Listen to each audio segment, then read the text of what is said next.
Hi dears. അപ്പോൾ നമ്മൾ കഴിഞ്ഞ വീഡിയോയിൽ ഇതുപോലെ ഒരു ബാങ്കിൾ ചെയ്തെടുത്തിട്ടുണ്ടായിരുന്നു. അപ്പോൾ ഇന്ന് അതിൻ്റെ വേറെ കുറച്ച് ടൈപ്പ് ചെയ്തെടുക്കാനാണ് പോകുന്നത് കേട്ടോ. കാരണം ഒറ്റ വീഡിയോയിൽ ഷെയർ ചെയ്യുമ്പോൾ ഒരുപാട് ലെങ്ത്ത് വരും. അപ്പോൾ ഇന്ന് നമുക്ക് നെയിം വെച്ചിട്ട് ഇതുപോലൊരു ബാങ്കിൾ ചെയ്തെടുക്കുന്നത് എങ്ങനെയാണെന്ന് നോക്കാം കേട്ടോ. അപ്പോൾ ആ നെയിം വെച്ചിട്ട് ചെയ്തെടുക്കാൻ വേണ്ടിയിട്ട് ഞാൻ ഇതുപോലൊരു ബാങ്കിൾ എടുക്കുന്നുണ്ട്. അതുപോലെ തന്നെ 2 എൻഡിൽ കൊടുക്കാൻ വേണ്ടിയിട്ട് 6 mm ഒരു പേസ്റ്റൽ ബോൾ ബീഡാണ് എടുത്തിട്ടുള്ളത്.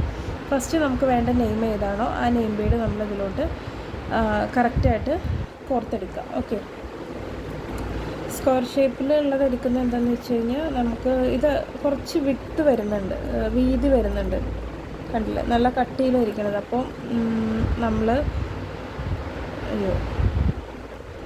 എന്താ പറയുക, റൗണ്ടിലുള്ളത് എടുത്തു കഴിഞ്ഞാൽ അതിന് വീതി ഉണ്ടാവില്ല. ഈ ഒരു ബീഡിൻ്റെ ഹോൾ ഇതിനകത്തോട് കയറില്ല. അപ്പോൾ അതിന് വേണ്ടിയിട്ടാണ് സ്ക്വയർ ഷേപ്പിലുള്ളതിനെ എടുത്തിട്ടുള്ളത് കേട്ടോ. അതിനുശേഷം 2 ഫ്ലവർ ബീഡ്സ്. നമ്മൾ പേസ്റ്റൽ ബീഡ് എടുക്കുമ്പോഴും പിന്നെ ശ്രദ്ധിക്കേണ്ട കാര്യം, ഹോള് വലിപ്പമുള്ള പേസ്റ്റൽ ബീഡ്സ് മാത്രമാണ് ഉപയോഗിക്കാനായിട്ട് പറ്റുള്ളൂ. ചെറിയ പേസ്റ്റൽ ബീഡ്സ് നമുക്ക് ഉപയോഗിക്കാനായിട്ട് പറ്റില്ല. അതായത് ഈ ഒരു ഹോളിനകത്തോടെ ഇത് കയറില്ല. അപ്പോൾ അതുകൊണ്ടാണ് പറയുന്നത് കേട്ടോ. അപ്പോൾ നമുക്ക് വേണ്ട പാറ്റേണിൽ നമ്മളിതുപോലെ കോർത്തെടുക്കുക. ബീഡ്സ് എപ്പോഴും നമ്മൾ സ്റ്റിക്ക് ചെയ്യുന്നതിന് മുന്നേ ഇതുപോലെ കോർത്തെടുക്കുക കേട്ടോ. എന്നിട്ട് ഒന്ന് നോക്കുക കറക്റ്റ് ആണോ എന്നുള്ളത് അറിയാൻ വേണ്ടിയിട്ട് സ്പെല്ലിംഗ് ഒക്കെ ഒന്ന് ചെക്ക് ചെയ്ത് നോക്കുക. അതിനുശേഷം നമ്മൾ 6 mm എടുത്ത് വെച്ചിട്ടുണ്ടല്ലോ, ആ ഒരു 6 mm എടുത്ത് വെച്ചിട്ടുള്ളത്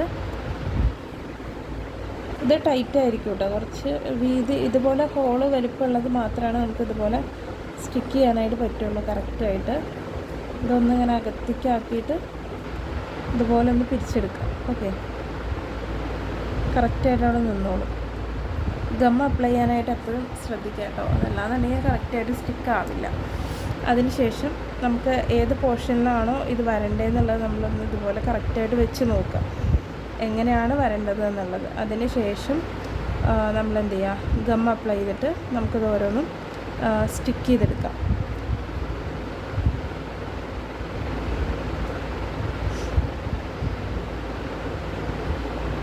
നമ്മളിതുപോലെ ഗം അപ്ലൈ ചെയ്തിട്ട് ഓരോ ബീഡ്സും കറക്റ്റായിട്ട് സ്റ്റിക്ക് ചെയ്തെടുക്കുക. അതല്ലാന്നുണ്ടെങ്കിൽ ഒരു തവണ യൂസ് ചെയ്യുമ്പോഴേക്കും അത് അടർന്ന് പോരാനുള്ള ഒരു ചാൻസ് ഉണ്ട്. അതുകൊണ്ടാണ് പറയുന്നത് കേട്ടോ. നമ്മൾ പ്രോപ്പറായിട്ട് സ്റ്റിക്ക് ചെയ്ത് കൊടുത്തിട്ടുണ്ടെങ്കിൽ ആ ഒരു പ്രശ്നം വരില്ല.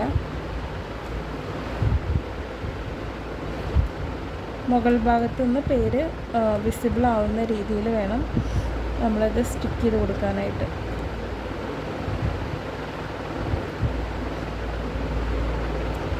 പിന്നെ മെറ്റീരിയൽസ് പർച്ചേസ് ചെയ്യുന്നവരുടെ അടുത്ത് പ്രത്യേകം പറയാനുള്ള കാര്യം, നമുക്ക് ഷിപ്പിംഗ് ചാർജ് ഉണ്ട്. ഷിപ്പിംഗ് ചാർജ് ഫ്രീ അല്ല കേട്ടോ. ഒരുപാട് പേര് ഷിപ്പിംഗ് ചാർജ് ചോദിക്കാറുണ്ട്. നമ്മൾ മിനിമം ഷിപ്പിംഗ് ചാർജ് 60 രൂപയാണ് വാങ്ങാറുള്ളത്. പക്ഷേ വെയിറ്റ് കുറഞ്ഞ പാഴ്സലൊക്കെയാണ്. ഇപ്പോൾ ആകെ ഒരു ഐറ്റം നോക്കിയിട്ട് മാത്രം കാര്യമല്ല, അതിൻ്റെ വെയിറ്റും കൂടെ നമ്മൾ നോക്കണം. ഇപ്പോൾ വെയിറ്റ് കുറവൊക്കെ ആണെന്നുണ്ടെങ്കിൽ 100 ഗ്രാമൊക്കെ വരുന്നുള്ളൂ ഒരു പാഴ്സലെങ്കിൽ നമ്മളൊരു 50 രൂപ 55 രൂപയ്ക്കാണ് വെയിറ്റ് അനുസരിച്ച് ഷിപ്പിംഗ് ചാർജ് വാങ്ങാറുള്ളത്. അതല്ലാതെ വരുന്ന നോർമൽ പാഴ്സലിനെല്ലാം ഷിപ്പിംഗ് ചാർജ് വരിക 60 രൂപയായിരിക്കും കേട്ടോ. അതിനുശേഷം ഈ ഒരു എൻഡ് പോർഷനിൽ നമ്മളിതുപോലെ ഗം അപ്ലൈ ചെയ്യുക. ഒരുപാട് മുകളിലോട്ട് അപ്ലൈ ചെയ്യേണ്ട ആവശ്യമില്ല. അതിനുശേഷം ഈ ഒരു ബീഡ് കറക്റ്റായിട്ട് സ്റ്റിക്ക് ചെയ്ത് കൊടുക്കുക.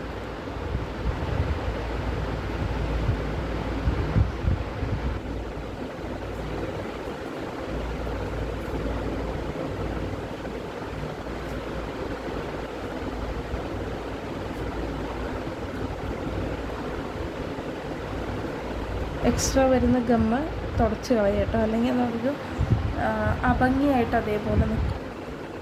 അതിനുശേഷം നമ്മൾ ഈ ബീഡ്സൊക്കെ ഒന്ന് കറക്റ്റ് ചെയ്ത് പ്രോപ്പറായിട്ട് അലൈൻമെൻറ്റ് കറക്റ്റ് ചെയ്ത് കൊടുക്കുക എന്നറിയില്ല, അതുപോലെ കറക്റ്റായിട്ട് ഒന്ന് ഇതാക്കി കൊടുക്കുക. ഓക്കെ, അപ്പോൾ ഇതുപോലെയാണ് ഈ ബീഡ്സ് വെച്ചിട്ട് നെയിം വെച്ചിട്ടുള്ളത് ചെയ്യുന്നത് കേട്ടോ. നെക്സ്റ്റ് നമുക്ക് നോർമലി വരുന്ന ഒരു ടൈപ്പ് ഇതുപോലെ ഗ്ലാസ് ബീഡ്സ് മാത്രം വെച്ചിട്ട് നമ്മൾ റോസ് ഗോൾഡിനാണ് ചെയ്തിട്ടുള്ളത്. അതുകൊണ്ട് തന്നെ അത്യാവശ്യം നല്ല ഭംഗിയുണ്ടാവും കാണാൻ വേണ്ടിയിട്ട്. നമ്മൾ ഫസ്റ്റ് സ്റ്റെപ്പ് എന്ന് പറയുന്നത് നമ്മുടെ എൻഡിൽ വരുന്ന ബീഡ് നമ്മളെന്ത് ചെയ്യാം, ഗം അപ്ലൈ ചെയ്തിട്ട് സ്റ്റിക്ക് ചെയ്ത് കൊടുക്കുക. നമ്മൾ നോർമലി ചെയ്യുന്നത് തന്നെയാണ്, ഐ മീൻ സെയിം പ്രൊസീജിയർ തന്നെയാണ് ചെയ്യുന്നത്. നിങ്ങൾ ഗം അപ്ലൈ ചെയ്യുമ്പോഴും സ്റ്റിക്ക് ചെയ്യുമ്പോഴും എപ്പോഴും ശ്രദ്ധിച്ച് ചെയ്യുക കേട്ടോ. നമ്മൾ കറക്റ്റായിട്ട് വെച്ച് നോക്കുക ഏതൊരു പോർഷനിലാണ് അത് സ്റ്റിക്ക് ചെയ്യേണ്ടതെന്നുള്ളത്. എന്നിട്ട് അതിന് ശേഷം മാത്രം നിങ്ങൾ എന്ത് ചെയ്യുക, ഗം അപ്ലൈ ചെയ്തിട്ട് സ്റ്റിക്ക് ചെയ്ത് കൊടുക്കുക. അതല്ലാന്നുണ്ടെങ്കിൽ പിന്നെ അതൊരു അഭംഗിയായി മാറും. നമ്മൾ ഗം ഒരുപാട് തവണ അപ്ലൈ ചെയ്യുക, റിമൂവ് ചെയ്യുക, അങ്ങനെ ചെയ്തുകൊണ്ടിരിക്കുന്ന ടൈമിൽ. അതിന് വേണ്ടിയിട്ടാണ് പറയുന്നത് കേട്ടോ. പിന്നെ ഷിപ്പിംഗ് ചാർജിൻ്റെ കാര്യം ഞാൻ ഓൾറെഡി പറഞ്ഞതുപോലെ ആരും വെറുതെ മെസ്സേജ് ചെയ്തുകൊണ്ടിരിക്കാതിരിക്കാൻ വേണ്ടി ശ്രദ്ധിക്കുക. നിങ്ങൾ ഒരു തവണ പേയ്മെൻറ്റ് ചെയ്ത് കൺഫേം ചെയ്താൽ നിങ്ങളുടെ ഓർഡർ ഇപ്പോൾ തിങ്കളാഴ്ച അയക്കും, അല്ലെങ്കിൽ തിങ്കളാഴ്ചയോ ശനിയാഴ്ചയോ അയക്കും എന്ന് പറഞ്ഞാൽ നമ്മൾ അയച്ചിട്ടുണ്ടാവും. നമ്മളെ കൊണ്ട് അയക്കാൻ പറ്റില്ല എന്നുണ്ടെങ്കിൽ നമ്മളത് നിങ്ങളോട് എന്തായാലും ഇൻഫോം ചെയ്യും കേട്ടോ.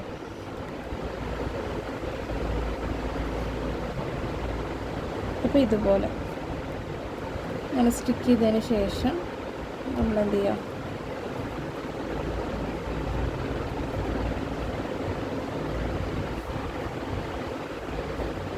എൻഡിൽ വരുന്ന വീടും പ്രോപ്പറായിട്ട് ഗം അപ്ലൈ ചെയ്തിട്ട് സ്റ്റിക്ക് ചെയ്ത് കൊടുക്കുക. അതല്ലാന്നുണ്ടെങ്കിൽ നമ്മുടെ പിന്നാലെ അഴിഞ്ഞു പോകും. ഓക്കെ, ഇതുപോലെയാണ് ചെയ്തിട്ടുള്ളത്. അപ്പോൾ ഇതുപോലെ 1-2 പാറ്റേൺസും കൂടി ഉണ്ട്. ഇത് ഉപയോഗിച്ചിട്ടുള്ള കിറ്റിൻ്റെ വീഡിയോ ഉണ്ട് കേട്ടോ. ഇതുപോലെ ഓക്കെ, ഇതൊരു പാറ്റേൺ. നെക്സ്റ്റ് ഒരു സെയിം അല്ല, കുറച്ച് ഡിഫറൻസ് ഉണ്ട്. ഓക്കെ, വേറെ ബീഡ്സ് വെച്ച് നമ്മൾ ചെയ്തിട്ടുണ്ട്. അപ്പോൾ ഇതുപോലെയാണ് നമ്മൾ ചെയ്തെടുത്തിട്ടുള്ളത് കേട്ടോ. അപ്പോൾ എല്ലാവരും ഒന്ന് ട്രൈ ചെയ്ത് നോക്കുക. Thank you.